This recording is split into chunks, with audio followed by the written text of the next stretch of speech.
Hello, my Sagittarius friends. This is Kristen Redman, astrological intuitive, and today we are going to be talking about what 2022 has in store for you and what a year it is. You know, this is the year of focus on relationship development for you, my Sagittarius friends.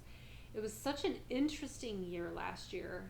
I can just imagine. Well, of course, I can imagine because I've had lots of Sagittarian and Gemini clients last year that were dealing with so much because of the eclipses that were happening in your signs where they haven't been for 10 years. So it had been what, 2010, 2011 was the last time it was in your signs.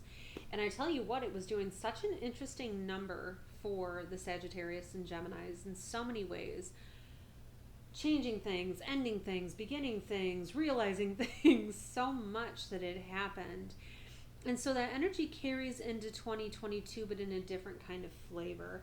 Now, all of the events that happened in 2021 and at the end of 2020, those events have helped you to realize where there are cracks in relationships and where they need to be fixed and what needs to be changed in order for these to succeed.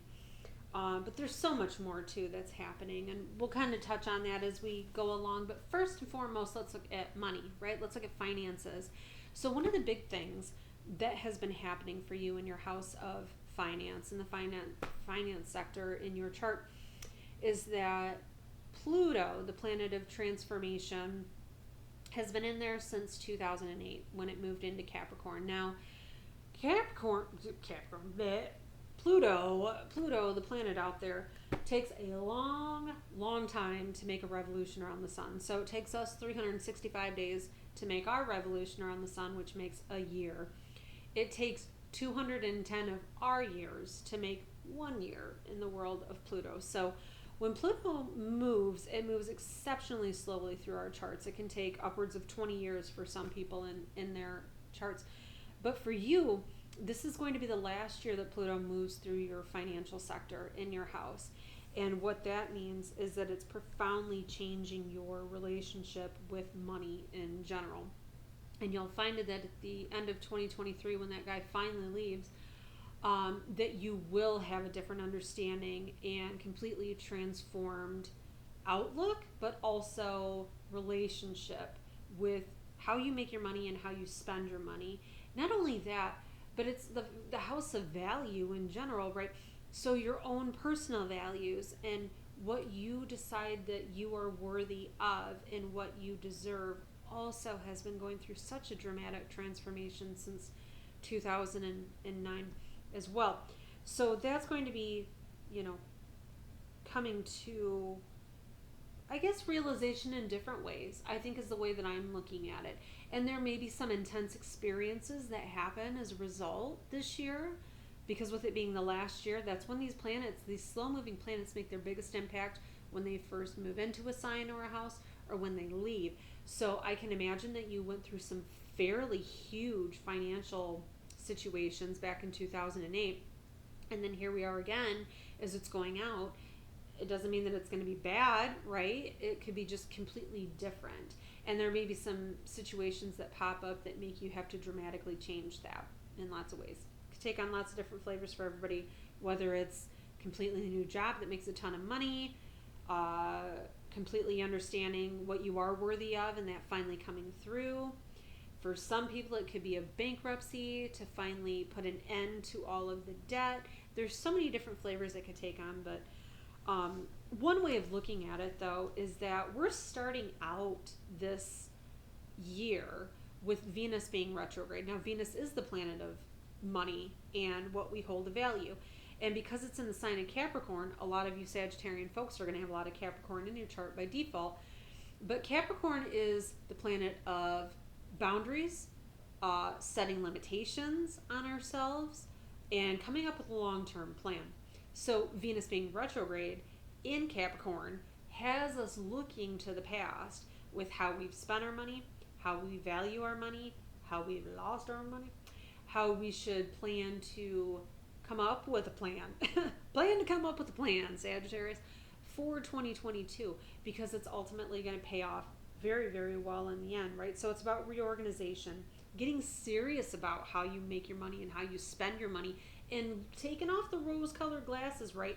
And seeing where that money is actually going to and where it could be better put to use, right? That's what Capricorn wants us to do, to be responsible. Now, another thing too is it's also asking us, what do we truly value, right? All of us have that going on anyway, but it's going to be especially important for you because it's happening in your house of finances, right? So you're doing a massive reassessment where the rest of us are, kind of thinking about what we want. You're doing a massive reassessment of it, okay? So, yes, being more responsible with it. Now, what we're going to be looking at too is that not only are you going to have this new mindset coming forward with how you make your money, right? And how much you really are worth. We also have Mars going through and giving you a push between January 24th and February 17th, which also happens to be a day when your ruling planet Jupiter makes an amazing connection with Uranus out there of unexpected things.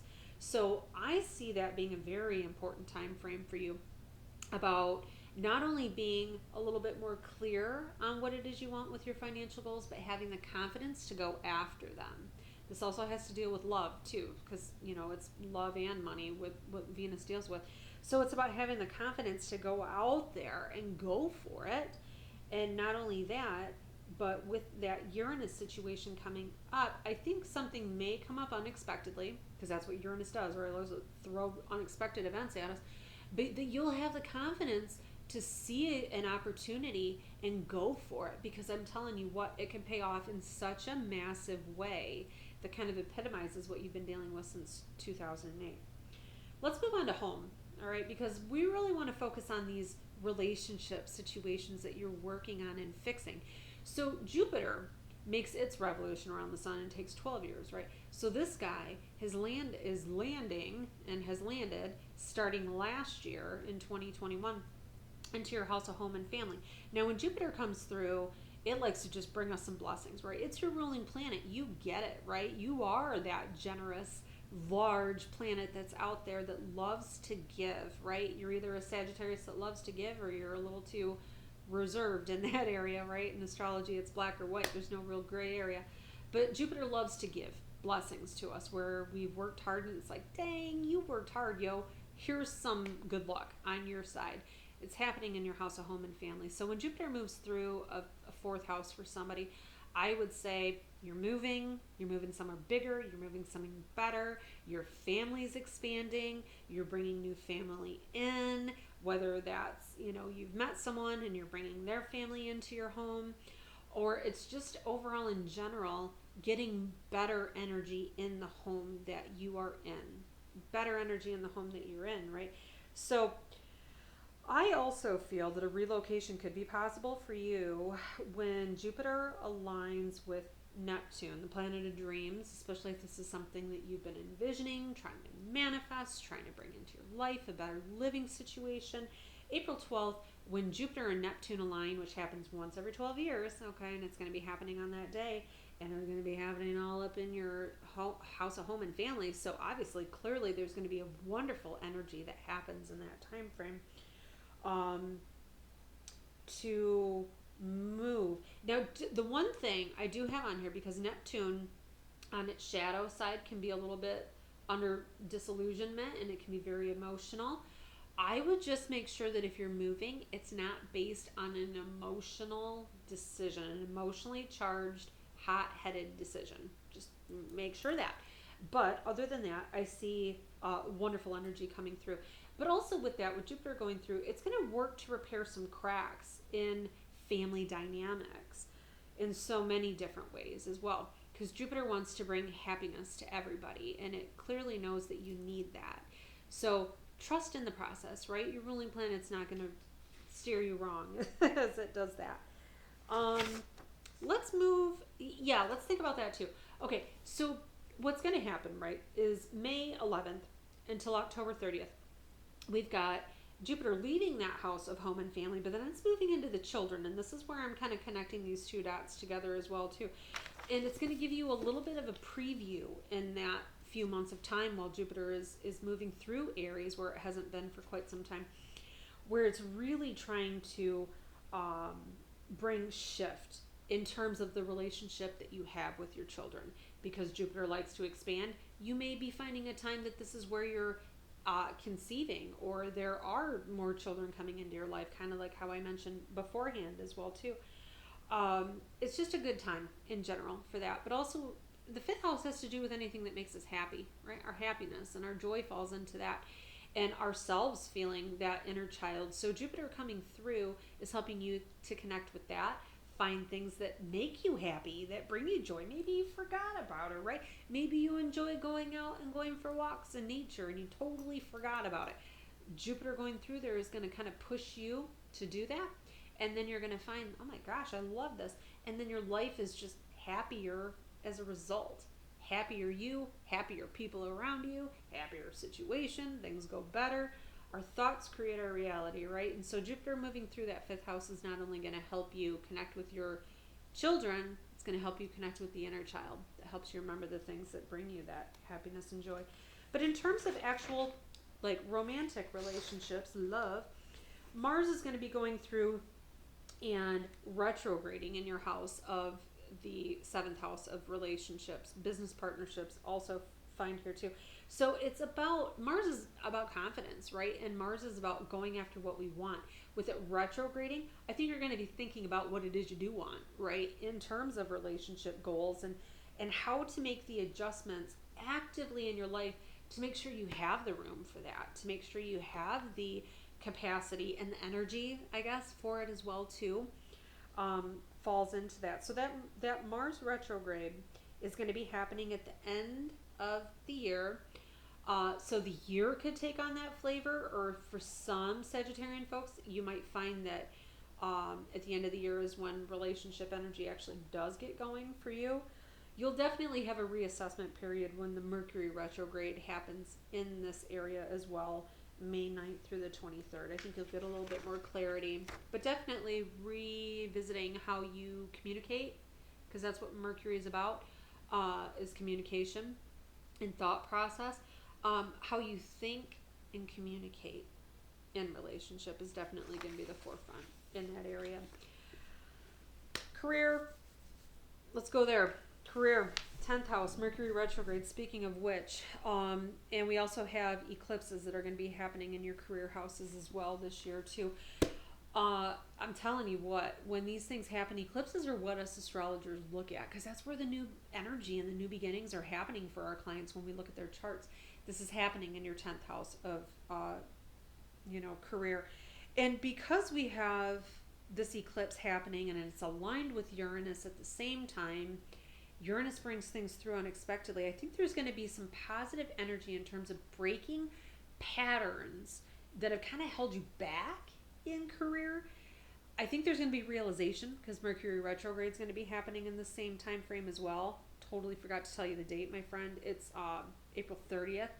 Look in that couple weeks leading up to it where you find yourself going, maybe this is why I'm not making any progress, or maybe you're ready to leave somewhere. There's going to be some signs in that time frame that definitely show you where these things are holding you back, and the patterns are holding you back as well too, and habits that are holding you back and keeping success from coming. Why is success eluding me all the time? Maybe it's because of these habits and patterns. You'll see it definitely in that time frame leading up to the first eclipse of the year, which is April 30th.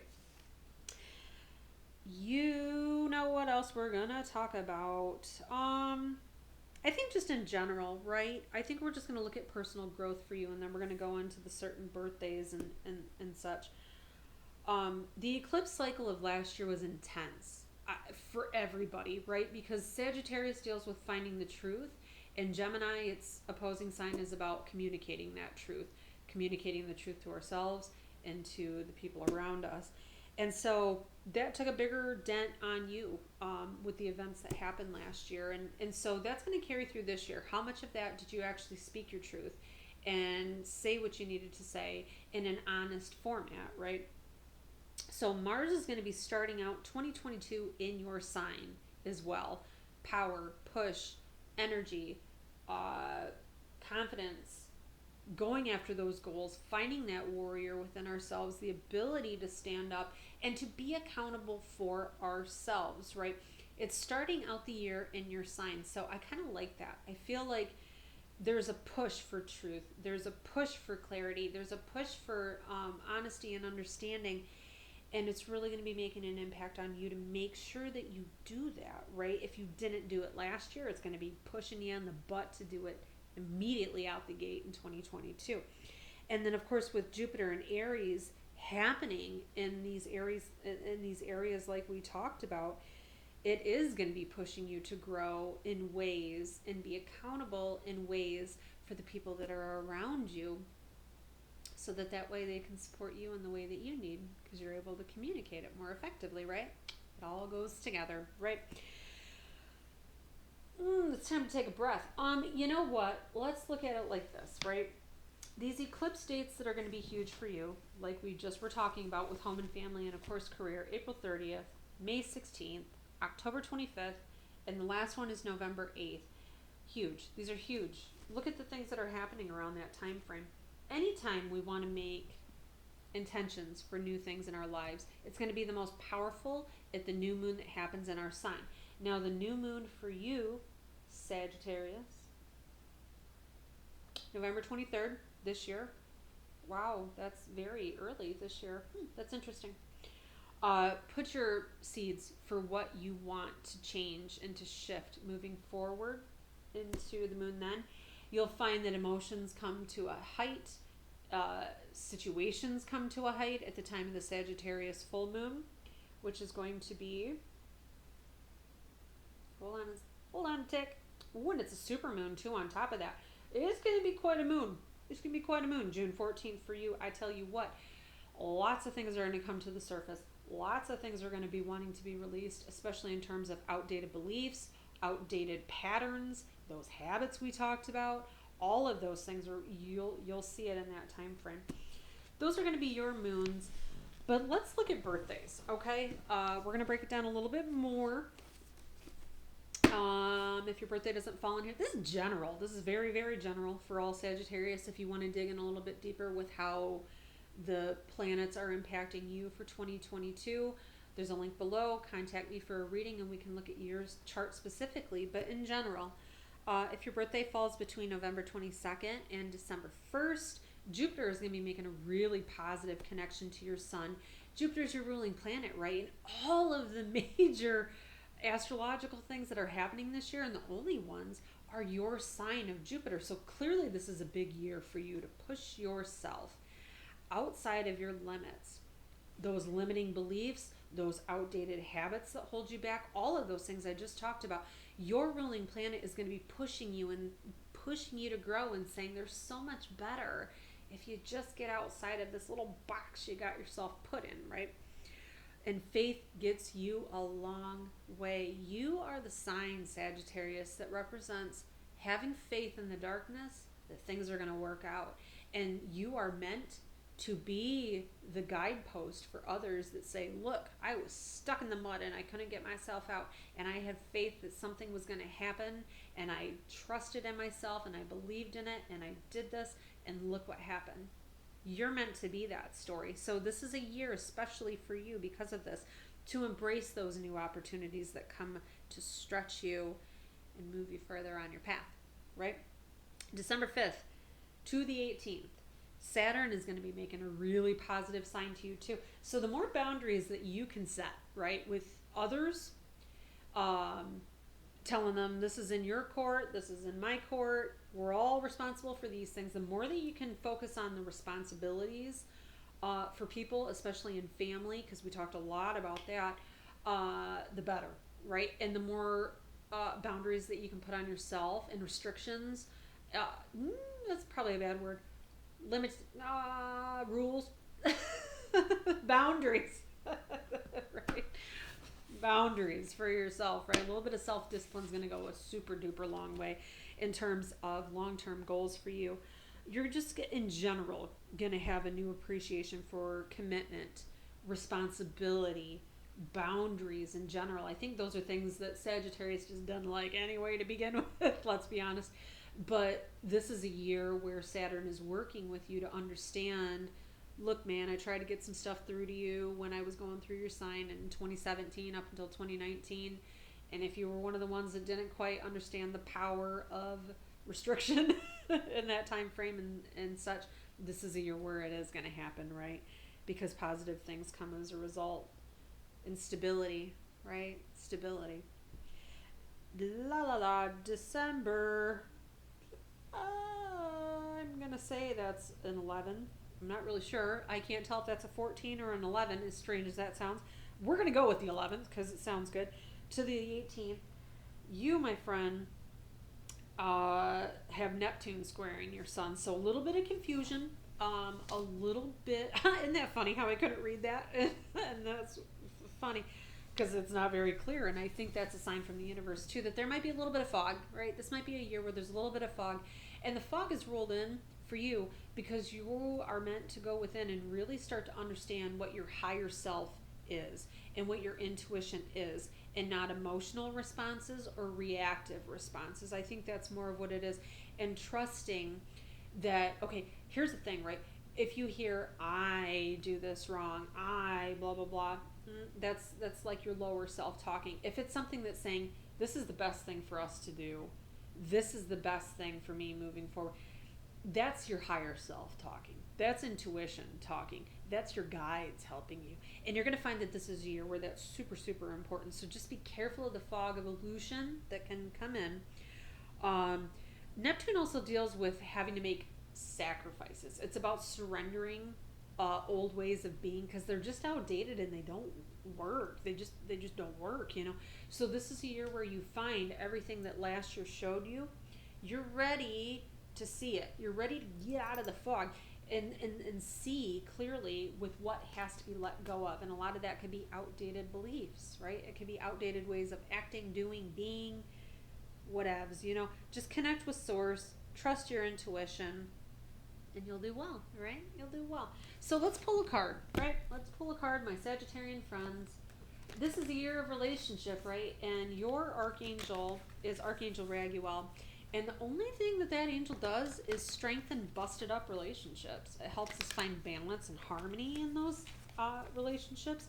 So if you're finding that you have these issues, I know you do. Come on, Sagittarius. I'm an astrologer. I know what's going on. Call on Archangel Raguel to help you, and he will help you all find peace.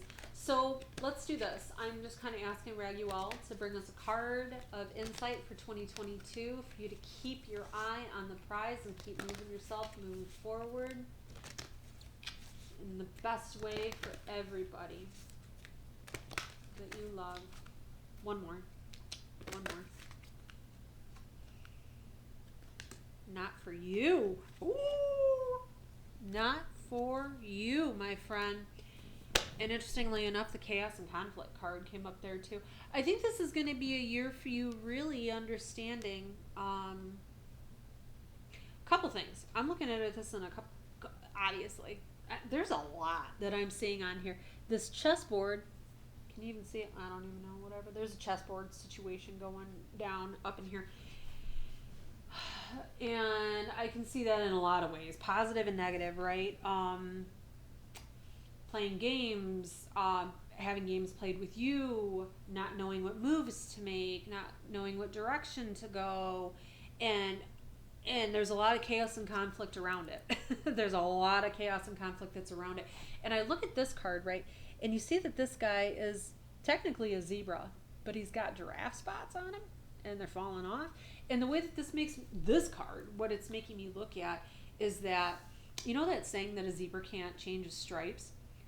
Well, this is a card that's saying that some of the external environment and situations that happen to us force us to change, right? And they force us to lose those stripes. And that's okay, right? Because look at this, we're reinventing the way that we are, and we're finding things that necessarily aren't for us. So whether that's outdated beliefs, like we talked a considerable amount about, but it can also be people, right? You might find yourself in situations where you're repeating the same thing again and again and again and again, same story, different person, different year, you know, that you're understanding it just doesn't work, right? and you're ready to break through. You're ready to break through the chaos and the conflict and find that stability. And it comes from just being responsible for yourself. I'm sorry, I bit my tongue really bad there when I said that. Yeah, I think you will. I think you will. When you let go of the things that no longer serve you, it's going to be an amazing year that heals in so many ways and opens doors that used to be shut. And that's kind of in the background there. I look at that too. I don't know if it's a window or a door, but it's shut. I tell you what. And the more you let go of what you don't need, those things open up. So, Sagittarius, thank you so much for watching. And I send you the most amazing prayers and blessings for a positive new year. Thank you.